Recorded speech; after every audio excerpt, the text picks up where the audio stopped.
Hello, friends. In light of the ongoing conflict between Israel and Iran, the United States is reinforcing its defensive posture in the region. Additional fighter aircraft, F-16, F-22 Raptors, and F-35 Lightning IIs have been deployed to U.S. CENTCOM bases in the Middle East. These deployments are primarily intended to intercept potential drone and missile threats and to safeguard U.S. forces and interests. Yesterday, I made a video explaining that the U.S. has moved its USS Nimitz aircraft carrier from the South China Sea toward Iran. The carrier was originally positioned in the Pacific to counter China. And now the U.S. has deployed its state-of-the-art F-22 Raptor, which I believe is probably the best stealth fighter jet in the world. Prior to this, the U.S. had already deployed a large number of aerial refueling tankers, around 40, according to my understanding.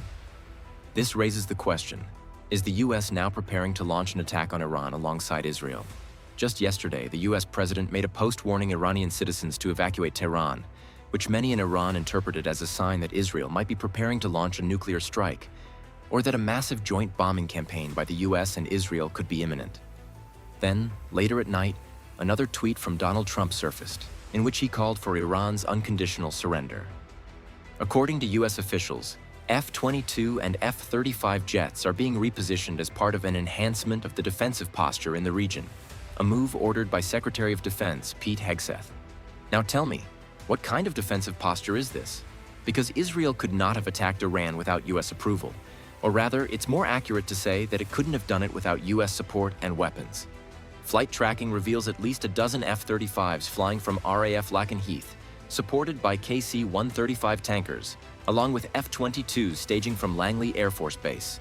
They're preparing for rapid defense operations if Iran-aligned forces strike U.S. or Israeli assets. Meanwhile, the U.S. Nimitz Carrier Strike Group is moving into place, joining the USS Carl Vinson in the Arabian Sea and Eastern Mediterranean. These ships add missile interception capability, reinforcing the region's air defenses. Our intent is clear. Should Iran threaten American lives or interfere in support of Israel, we have both the means and resolve to defend our allies and ourselves. These defensive deployments ensure all options remain available. The U.S. currently maintains approximately 40,000 troops in the Middle East, along with layered air defenses and naval assets. Bolstering fighter and tanker presence offers depth and flexibility against missile, drone, and projectile threats. The U.S. stresses the deployments are defensive. But with Israel conducting the largest air campaign ever against Iran, using over 200 warplanes, including stealthy F-35IZ, American support sends a strong deterrent signal. The F-22 and F-35 bring advanced stealth, sensor fusion, and missile defense capabilities, ideal for intercepting drones or missiles in contested airspace. Tankers ensure these jets remain on station. Iran is claiming that it has successfully shot down 4 Israeli F-35 fighter jets. According to Iranian state media, these aircraft were intercepted during Israel's recent air operations, and now Tehran is preparing to present the captured pilots in front of the media as proof. Iran further claims that it has already extracted almost all critical information from the captured Israeli pilots and is now set to reveal them to the world. This bold announcement, if confirmed, would mark a significant escalation in the ongoing Iran-Israel conflict and raise serious concerns over the vulnerability of stealth aircraft in highly contested airspaces. Since yesterday, we've also seen that shares of Lockheed Martin, the maker of the F-35, have dropped by 3%. In my opinion, if Iran actually brings the captured pilots before the world, there will be very little room left for denial.